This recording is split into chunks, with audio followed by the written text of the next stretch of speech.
Welcome to our channel. ఆంధ్రప్రదేశ్లోని ఇవాళ ప్రముఖ దినపత్రికల నుంచి వచ్చినటువంటి ఉద్యోగ వార్తలు మనం ఇప్పుడు చూడబోతున్నాం.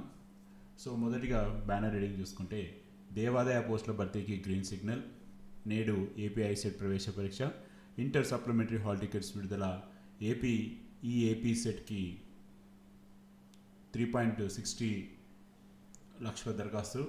అదే విధంగా ఏపీ సెట్కి 97.72% మంది హాజరు. ఈ నెల 8 నుంచి కేఎల్ యూనివర్సిటీలో ఇంజనీరింగ్ కౌన్సిల్. IIITలో విద్యార్థుల ధర్నా, డిఎస్సిలో అంతుబట్టని నిబంధనలపై అభ్యర్థుల మండిపాటు, డిగ్రీలో 50% మార్కులపై స్పందించని సర్కారు. సో ఇక మన టాపిక్లోకి వెళ్దాం one by one. So maximum మనం హైలైట్స్ రూపంలో చూద్దాం, ఎందుకంటే మనకి ఎంత ఇంపార్టెంట్ అనేది మనం కవర్ చేసుకుంటూ వెళ్దాం. సో ఎందుకంటే వీడియో లెంత్ ఎంత వీలైతే అంత వాటికి దాన్ని తగ్గించేది ప్రయత్నిద్దాం. సో ఫస్ట్ చూసుకుంటే, దేవాదాయ శాఖలో పోస్టుల భర్తీకి గ్రీన్ సిగ్నల్. సో ఇది ఖచ్చితంగా గుడ్ న్యూస్ అని చెప్పుకోవచ్చు. 6 డిప్యూటీ కమిషనర్లు, అదేవిధంగా టోటల్గా 137 పోస్టులు భర్తీ చేయబోతున్నట్టుగా గవర్నమెంట్ అయితే తెలియజేస్తుంది. 200 వైదిక సిబ్బంది నియామకానికి ఆమోదం, 16 ప్రముఖ ఆలయాల్లో నిత్యాన్నదానం అమలు. సో ఇందులో మనం పోస్టుల పరంగా చూసుకుంటే 137 పోస్టులు అయితే మంజూరు చేశారు వీళ్ళు. అందులో ముఖ్యంగా 6 డిప్యూటీ కమిషనర్లు, 5 అసిస్టెంట్ కమిషనర్లు, 6 గ్రేడ్ 1 ఈఓలు, 104 గ్రేడ్ 3 ఈఓలు, 16 జూనియర్ అసిస్టెంట్ పోస్టులు భర్తీ చేయాలని సూచించారు. ఈ నియామక ప్రక్రియ త్వరగా పూర్తి చేసి ఆలయాలను సమర్థంగా నిర్వహించే విధంగా చూడాలని స్పష్టం చేశారు. అలాగే 200 వరకు ఉన్న వైదిక సిబ్బంది ఖాళీలను కూడా అర్హులతోటి భర్తీ చేయాలని ఆదేశించారు. సో ప్రముఖ తెలుగు దినపత్రిక ఆంధ్రజ్యోతి వరుస కథనాలతోటి ఈ ఫైల్ ముందుకు వెళ్ళిందని చెప్పి వీళ్ళు కూడా ప్రచురించారు. సో ఏదేమైనా కానీ నిరుద్యోగులకి ఉద్యోగాలు రావడానికి కృషి చేసిన ప్రతి ఒక్కరికి కూడా ధన్యవాదాలు తెలపాల్సిన బాధ్యత నిరుద్యోగుల మీద అయితే ఉంది. సో ఓవరాల్గా 137 పోస్టులు అయితే రాబోతున్నాయి కొత్తగా. సో ఇందులో ఖచ్చితంగా గ్రూప్ 1లో కొన్ని ఉంటాయి, గ్రూప్ 2లో కొన్ని ఉంటాయి, అదేవిధంగా గ్రూప్ 3, గ్రూప్ 4లో సంబంధించి కూడా ఉంటాయి. మరి చూడాలి గవర్నమెంట్ ఎంత తొందరగా దీన్ని ఫిలప్ చేయడం కంప్లీట్ చేస్తారన్నది.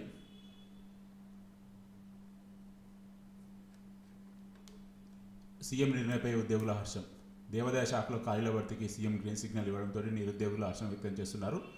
పోస్టుల భర్తీకి త్వరిత నోటిఫికేషన్ ఇవ్వాలని వారు కోరుకుంటున్నారు. దేవాదాయ శాఖలో కీలకమైన డిప్యూటీ కమిషనర్ పోస్టులు ఏపీపీఎస్సీ ద్వారా భర్తీ చేసి దాదాపు 29 ఏళ్ళైందని చెప్పి 1996లో చంద్రబాబు తొలుత ముఖ్యమంత్రి అయినప్పుడు 2 డీసీ పోస్టులను భర్తీకి నోటిఫికేషన్ ఇచ్చారు. అప్పటి నుండి మళ్ళీ ఇప్పటివరకు డీసీ పోస్టులు భర్తీకి నోటిఫికేషన్ ఇచ్చేందుకు ఏ సీఎం కూడా అంగీకరించలేదు. సో ఇది ఒక చరిత్రాత్మకమైన నిర్ణయం అని వీళ్ళు చెప్తున్నారు. దాదాపు 29 ఏళ్ల తర్వాత డిప్యూటీ కమిషనర్ దేవాదాయ శాఖలో పోస్టు ఫిలప్ చేయడం అని చెప్తున్నారు. అది కూడా అప్పుడు కూడా ఇప్పుడున్నటువంటి గౌరవ చంద్రబాబు నాయుడు గారు ఉండడం అనేది చాలా గొప్పదనంగా వీళ్ళు చెప్తున్నారు. సో ఏదేమైనా కానీ నిరుద్యోగులకైతే మళ్ళీ ఒక సువర్ణ అవకాశం రాబోతుందని చెప్పుకోవచ్చు.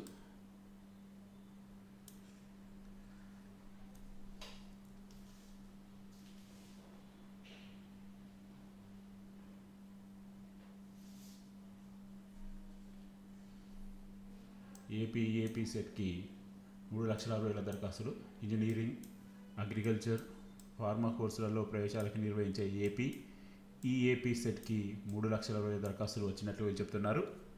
అందులో ఇంజనీరింగ్ విభాగానికి 2,79,000, అగ్రికల్చర్ అండ్ ఫార్మసీలో 80,000 మంది, 2 విభాగాలు కలిపి 912 మంది అప్లై చేసుకున్నారని. సో ఏదైనా తప్పులుంటే అప్లికేషన్లో ఈ నెల అంటే మే 8లోగా దాన్ని ఎడిట్ చేసుకోవాలి అని కూడా వీళ్ళు చెప్తున్నారు. వివరాలకు వాళ్ళ ఫోన్ నెంబర్ కూడా ఇవ్వడం జరిగింది. అదేవిధంగా ఏపీ సెట్కి 97% మంది హాజరు. టోటల్గా 35,187 మంది అభ్యర్థులు దరఖాస్తు చేసుకోగా 34,225 మంది పరీక్షకు హాజరని చెప్తున్నారు. దాదాపు 97% విద్యార్థులు నిన్న ఏపీ ఈసెట్ ఎగ్జామ్ రాసినట్టు చెప్తున్నారు. ఇంటర్ సప్లిమెంటరీ హాల్ టికెట్స్ విడుదల. AP intermediate supplementary hall tickets విడుదలయ్యాయని ఒక ప్రకటనలో బోర్డు అయితే తెలియజేసింది. మంగళవారం ఉదయం 10 గంటలకు రిలీజ్ చేసినట్టు వీళ్ళు చెప్తున్నారు. మే 12 నుంచి మే 20 వరకు సప్లిమెంటరీ పరీక్షలు జరగనున్నాయని, అదేవిధంగా ఇక మార్కుల రీకౌంటింగ్, రీవెరిఫికేషన్ ఫలితాలు కూడా ఆల్రెడీ విడుదల చేశారని కూడా వీళ్ళు ఒక ప్రకటన చెప్తున్నారు. నేడు ఏపీ ఐసెట్ ప్రవేశ పరీక్ష ఉమ్మడి తెలుగు రాష్ట్రాల్లో 94 పరీక్ష కేంద్రాలు హాజరు కానున్న 37,572 మంది 1 నిమిషం ఆలస్యమైన అనుమతించారు. వివరాలు వెల్లడించిన సెట్ చైర్మన్. MBA MCA కోర్సులో ప్రవేశాలకు సంబంధించి ఏపీ ఐసెట్ 2025ని బుధవారం నిర్వహిస్తున్నట్లు ఐసెట్ చైర్మన్ ఆంధ్ర విశ్వవిద్యాలయ ఉపకులపతి GP రాజశేఖర్ తెలిపారు.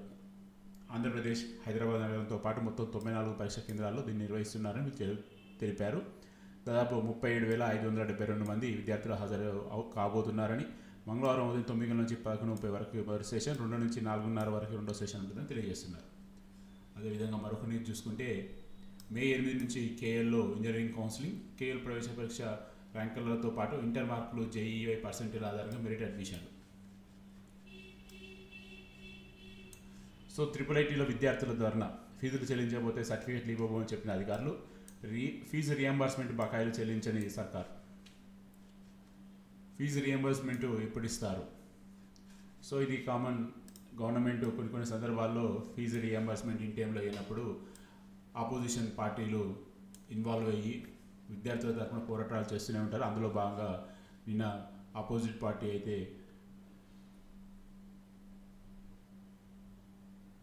కొన్ని ధర్నాలు చేసినట్టుగా, అదేవిధంగా AVVP కూడా.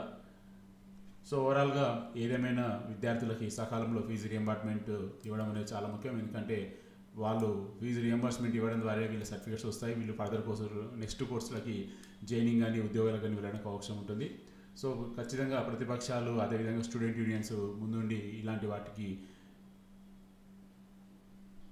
సహకారం అందించి గవర్నమెంట్ దగ్గర నుంచి సకాలంలో ఫీజులు వచ్చే విధంగా చేయడం అనేది చాలా ముఖ్యమైన అంశం. సో అదేవిధంగా ఇవాళ సాక్షి దినపత్రికలు అయితే ఒక ఇంపార్టెంట్ ఆర్టికల్ అయితే వచ్చింది. మెగా పేరుతో ఎందుకు ఇదగా, డిఎస్సిలో అంతుబట్టే నిబంధనపై అభ్యర్థుల మండిపాటు, డిగ్రీలో 50% మార్కులపై స్పందించని సర్కారు.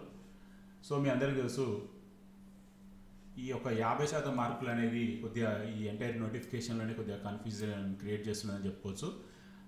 డిఎస్సి అభ్యర్థులకి ప్రభుత్వం పుతిపలు పెడుతుంది. అర్హత మార్కుల నిబంధన పేరుతోటి దరఖాస్తు దశలోనే ఎంతోమందిని అనర్హులను చేసింది. ఈ అంశంలో సుప్రీంకోర్టు మార్గదర్శకాలు, జాతీయ ఉపాధ్యాయ విద్యా మండలి నిబంధనలు సైతం పరిగణలో తీసుకోకుండా సగం మంది అభ్యర్థులు ప్రాథమిక దశలోనే వేటు వేసింది. అభ్యర్థులకు వచ్చిన ఒత్తిడి మేరకు రిజర్వ్డ్ కేటగిరీలో ఉన్న అభ్యర్థుల అర్హత మార్కులు తగ్గించిన జనరల్ అభ్యర్థుల మార్కుల నిబంధన మాత్రం సడలించేది లేదు. డిఎస్సి ఆన్లైన్ దరఖాస్తు ఇంకా 9 రోజులే మిగిలి ఉండడంతో లక్షలాది మంది జనరల్ అభ్యర్థులు తమను పరిగణలోకి తీసుకోవాల్సి ఉంది అని ప్రభుత్వానికి విజ్ఞప్తి చేశారు. వాస్తవానికి టెట్ అర్హత సాధించిన డిఎస్సి రాసే ముందు అర్హత కల్పించాల్సి ఉన్న ప్రభుత్వం ఆ దిశగా ఆలోచించకపోవడంపై అభ్యర్థులు ఆందోళన వ్యక్తం చేస్తున్నారు. మెగా డిఎస్సి 2025 పేరుతోటి గత నెల 20న 16,347 ఉపాధ్యాయుల పోస్టులకి నోటిఫికేషన్ ఇచ్చిన సంగతి తెలిసిందే. దాదాపు 10 నెలల పాటు గురించి ఈ నోటిఫికేషన్ పేర్కొన్న నిబంధనలు అభ్యర్థులకు తీవ్ర నష్టం కలిగించాయి. గతంలో ఎన్నడూ లేని విధంగా SGT పోస్టులకు ఇంటర్మీడియట్లో, స్కూల్ అసిస్టెంట్ పోస్టులకు డిగ్రీలో 50% మార్కులు తప్పనిసరి చేయడం జరిగింది. సో మీరు ఇక్కడ క్లియర్గా చూడొచ్చు, ఈ ఎంటైర్ ఇష్యూ ఎక్కడ వచ్చింది, ఈ సమస్య ఏంటంటే SGT పోస్టులకి ఇంటర్మీడియట్లో జనరల్ అభ్యర్థులకి 50%, స్కూల్ అసిస్టెంట్లో డిగ్రీలో 50% మార్కులు కంపల్సరీ ఉంటేనే అప్లై చేసుకోవాలని గవర్నమెంట్ రూల్ అయితే పెట్టడం జరిగింది. సో ఇది ఈ ఎంటైర్ సమస్యకి మూల కారణం. వాస్తవానికి జూలై 29, 2011 ముందు BEd, DED చేసిన వారికి ఈ నిబంధన వర్తించదని 2019 నవంబర్లో భారత ప్రభుత్వం గెజిటెడ్ విడుదల చేసింది. అవేమీ పట్టించుకోకుండా డిఎస్సి అభ్యర్థుల జీవితాలతో చెలగాడుతుంది. సో ఇక్కడ కొద్దిగా ఉపశమనం ఏంటంటే ఈ నిబంధన 2011 జూలై 29 ముందున్న వాళ్ళకు వర్తించదని చెప్పేసి ఆల్రెడీ కేంద్ర ప్రభుత్వం ఒక గెజిటెడ్ నోటిఫికేషన్ అయితే ఇచ్చిందని చెప్తున్నారు. సో అది పట్టించుకోకుండా వీళ్ళు ముందుకెళ్తున్నారని చెప్పేసి ఇంత పెద్ద ఆర్టికల్ మనకైతే సాక్షి దినపత్రిక నిరుద్యోగ తరపున ఇవ్వడం జరిగింది. ఏదైతే జనరల్ OC అభ్యర్థులు ఉన్నారో వాళ్ళకి ఇప్పుడు ప్రస్తుతం చాలా ఇబ్బంది వచ్చిందని వీళ్ళు తెలియజేస్తున్నారు. సో అదేవిధంగా కనీస మార్కులతో భిన్న వైఖరి.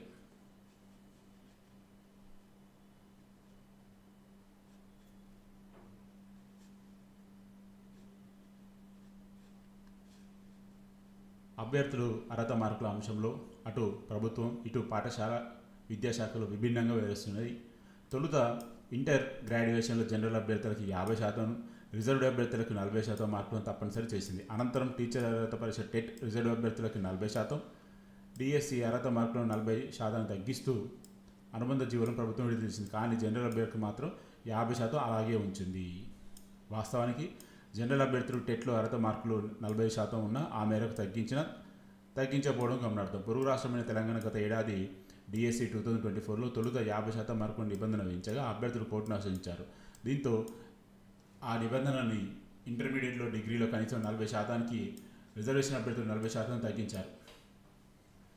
సో వీళ్ళు ఏమంటున్నారంటే పక్క రాష్ట్రంలో 45%ని తీసుకున్నప్పుడు మన రాష్ట్రంలో ఎందుకు తీసుకోవట్లేదు ఆంధ్రప్రదేశ్లో అని చెప్పి వీళ్ళు అడుగుతున్నారు. నిబంధనలు ఏం చెప్తున్నాయంటే 2011 జూలై 29 వారికి 50% అనేది వర్తించదు, 45% ఉంటే చాలని నిబంధనలు చెప్తున్నాయని.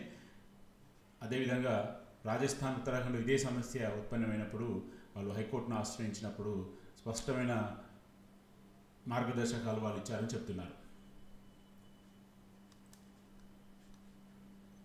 సిబిఎస్ఈ అభ్యర్థులకి అన్యాయం. 10వ తరగతి వరకు సిబిఎస్ఈలో చదివి డీఈడ్ ఇంగ్లీష్ మీడియం పూర్తి చేసిన వారికి ప్రభుత్వం డిఎస్ఈలో అన్యాయం చేసింది. సిబిఎస్ఈ విద్యార్థులకు మొదటి భాష ఇంగ్లీష్ మాత్రమే ఉంటుంది. రెండో భాష తెలుగు, హిందీ, ఉర్దూ తదితర భాషలు ఎంచుకుంటాయి. అయితే మొదటి భాష తెలుగు ఉంటేనే ఎస్జిటి పోస్టులు దరఖాస్తు చేసుకోవాలని నిబంధన పెట్టడంతో సిబిఎస్ఈ అభ్యర్థులు నష్టపోతున్నారు. సో ఇది మరొక ప్రాబ్లం. ఒకటేమో పాస్ పర్సంటేజ్ ఒకటి, మరొకటి సిబిఎస్ఈలో మొదటి భాష తెలుగు ఉండాలని చెప్పేసి. సో ఓవరాల్గా ఈ రెండు సమస్యల వలయంలో ఉన్న విద్యార్థులకి గవర్నమెంట్ ఖచ్చితంగా న్యాయం చేయాలని చెప్పి మనం కోరుకోవాలి. మరి చూద్దాం.